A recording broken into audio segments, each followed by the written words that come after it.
반갑습니다. 여러분의 보좌관 주식대박 보좌관입니다. 화이팅! 영상을 보시기 전에 구독과 좋아요 부탁드립니다. 감사합니다. 투자는 개인의 판단에 따르지만 이번 영상이 큰 도움이 되시기를 바랍니다. 이번 영상은 8월 28일 금요일 10분 아침 시황입니다. 전일 27일 목요일 국내 증시 내용 좀 살펴볼 텐데요. 코스피가 1% 하락했고 코스닥이 0.6% 하락했습니다. 상승 종목 수가 558개, 하락 종목 수는 상승 종목 수 대비 1000개 이상 많았던 하루였는데요. 수급을 살펴보면 코스피에서 외국인이 5거래일 만에 소폭 매도 전환했고 기관의 매도가 좀 거셉니다. 그렇죠? 네, 4천억, 4,700억 금융투자의 매도가 좀 이어지고 있습니다. 투신이야 그렇지만 금융투자의 매도 규모가 좀 큰 편이다라는 거. 개인이 이틀 연속 매수를 해주는 모습이고요. 코스닥도 마찬가지입니다. 개인의 이틀 연속 매수가 이어지고 있고 외국인과 기관은 함께 동반 매도가 나오고 있는데 보험이 오랜만에 큰 규모는 아니지만 매수를 했고요.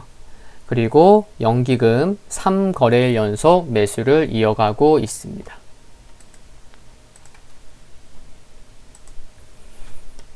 전일 시황 좀 보면요. 외국인과 기관의 동반 매도 및 신규 확진자 수가 400명대로 급증한 것이 부담으로 작용을 했습니다. 미중 갈등 우려, 잭슨 홀 컨퍼런스 경계감으로 투자 심리가 다소 위축되었던 하루였습니다. 또한 한국은행은 최근 코로나19 재확산세에 수출과 소비 개선이 예상보다 더딜 것이라고 전망을 했고 통화 정책에 대해서는 신중한 입장을 유지한 것이 중립 이하로 영향을 미치기도 했습니다. 미국 기술주 랠리에 힘입어서 국내 증시에서도 언택트 강세가 지속되는 모습이었는데요. 이런 가운데 다만 LG화학은 차익 실현 물량을 소화하면서 상승폭을 좀 축소했다는 것. SK이노베이션은 LG화학과의 배터리 소송 패소 판결에 약세 마감하는 모습이었습니다. 코스닥 지수는 연일 거래대금이 사상 최고치를 경신하네요. 전일의 경우는 20조 원대로 다시 한번 재차 경신했는데 하락한 상황이고요. 진단 관련주 및 주요 대기업 재택근무 도입 확대 소식에 원격 근무 관련주가 상승했습니다. 아시아 주요 증시도 혼조세 마감하는 모습이었다는 거 확인할 수 있었고요. 해외 지수, 미국 주요 지수 종목들 흐름 살펴보겠습니다. 미국 3대 지수 중에 나스닥만 하락 마감했습니다. 다우가 0.57% 상승했고 S&P 500 강보합이었고요. 필라델피아 반도체 지수가 1.3% 하락했네요. 애플, 아마존, 알파벳, 인텔 등 일부 차익 실현 나오는 모습이었고요. 마이크로소프트가 2.46% 상승했는데 월마트와 더불어 틱톡 인수를 다음 주에 발표한다는 뉴스 보도로 상승을 했습니다. 월마트도 4.5% 상승을 했고요. 테슬라가 약 4% 상승했는데 배터리 데이에 대한 기대감이 유입되면서 상승을 보였습니다. 배터리 데이 관련돼서 최근에 뉴스도 많지만 증권사에서도 여러 관련된 레포트가 나오고 있습니다. 참고하시고요. AMD가 2.6% 하락했고요. 넷플릭스 어제 두 자릿수 상승 보였는데 오늘 차익 실현 나오는 모습이고요. 모더나가 3.5% 하락했고 니콜라가 1.26% 상승을 보였습니다. 미국 증시 내용 먼저 살펴보고 또 구체적인 종목들 흐름 좀 더 살펴보도록 하겠습니다. 많은 투자자들이 경계했었지만 잭슨 홀 회의 기조연설에 나선 제롬 파월 연준 의장의 발언은 예상된 내용이었습니다. 연준이 만장일치로 평균 물가 목표제를 도입한다고 밝혔는데요. 인플레이션 목표인 2%를 넘어서도 일정 기간 또 완만하게 상승할 경우에는 금리 인상을 단행하지 않겠다고 표명한 거죠.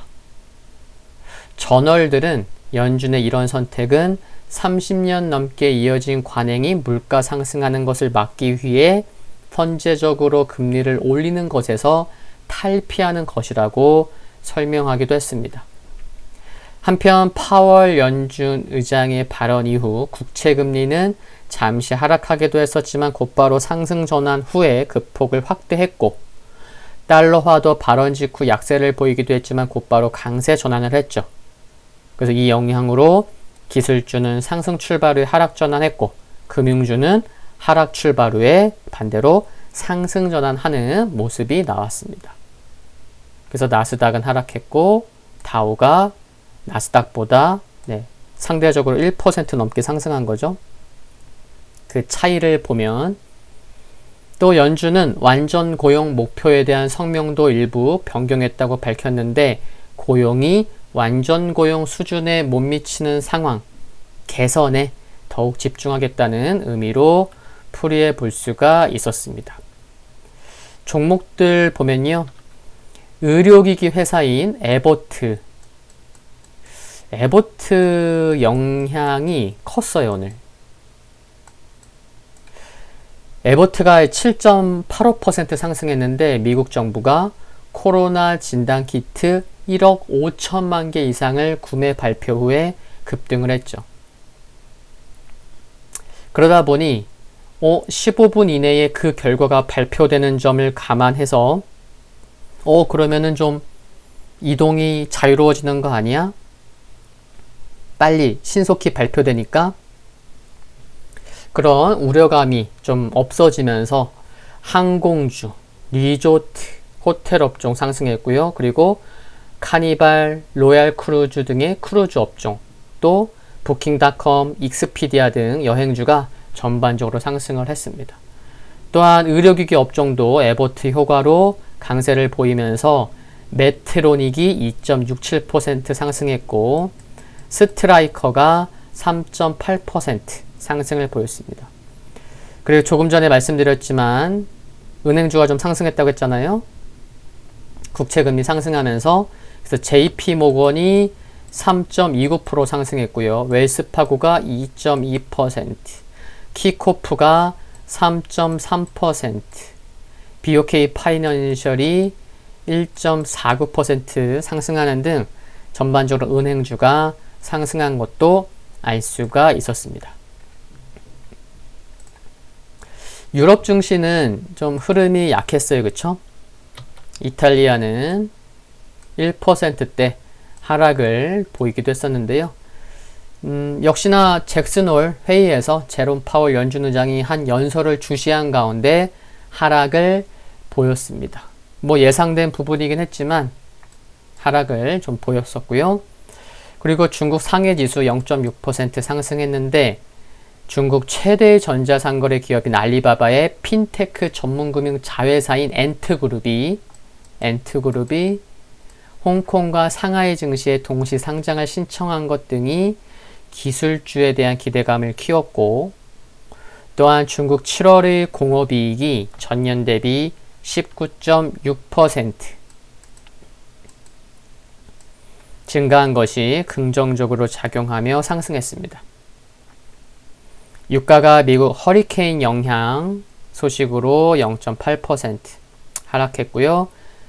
금 가격은 여기 1% 하락한 거예요. 1%. 파월 연설 후에 달러 강세 등의 1% 하락했습니다. 주요 일정으로는 유럽 8월 경기 체감지수 발표될 예정이고요. 미국에서는 몇 개 또 발표될 예정인데 7월 개인 소비지출 및 개인소득, 8월 시카고 구매자 관리 지수, 8월 미시간대 소비자 태도 지수 확정치, 또 온라인 잭슨홀 심포지엄이 오늘 이제 폐막을 합니다. 국내 증시 포인트 살펴보면 파월 연준 의장의 정책 발언은 예상되었던 것을 감안하면 관련 영향은 제한적이었다고 볼 수 있겠고, 물론 저금리 기조유지 발언이다 보니 내용은 좋은 내용이라고 보시면 됩니다. 다만 주간 신규 실업급여 신청 건수가 지난주보다는 개선되었지만 여전히 100만 건을 상회하며 고용 불안이 지속되는 점은 경기 회복 속도 둔화 관련돼서 좋은 내용은 아니겠죠? 아시다시피 추가 부양책 논의는 양당의 전당대회로 미뤄지고 있는 상황이고요. 미국 증시가 종목별 이슈에 의해 등락이 있었던 하루였음을 감안하면 국내 증시도 코로나19 신규 확진자 수가 크게 증가하지 않는 한은 소외받았던 업종에 대한 매수세가 유입되는 하루가 되지 않을까 싶습니다. 보시는 지수는 미국 다우 지수입니다. 3대 지수 중에 상대적으로 좀 상승폭이 컸었는데 윗골이 좀 달았다는 거. 장중에는 무려 1% 상승을 하기도 했었어요. 흐름 괜찮습니다. 5일선 상승 기울기 견조하고요. S&P 500 5일선 상승 기울기 견조하고 흐름 괜찮습니다. 나스닥 3거래일 만에 이제 캔들상 음봉인데요. 5일선 흐름 견조하고 특별한 것은 없어요. 오늘 3대 지수 중에 가장 저조한 상승률이었지만요. 필라델피아 반도체 지수 5일선을 종가상 좀 깼네요. 그래서 다시 한번 21선에서 이때도 결국에는 21선에서 반등이 나왔잖아요. 그래서 다시 한번 21선에서 하방 경직성이 나와줄 필요가 있겠다는 거. 최근의 흐름을 보면 이처럼 21선에서 반등 나왔고요. 21선에서 반등 나왔고 21선에서 반등 나왔고 21선 살짝 깼었지만 한 2, 3일 만에 또 다시 되돌려 나왔고 그러니까 이런 패턴을 보면은 역시나 이번에도 21선에서 반등이 나와 주어야 좋겠죠. 오늘 10분 시황은 여기까지입니다. 구독과 좋아요 부탁드리고요. 영상물 아래에 좋아요 클릭은 큰 힘이 됩니다. 성공 투자하시기를 기원하겠습니다. 감사합니다.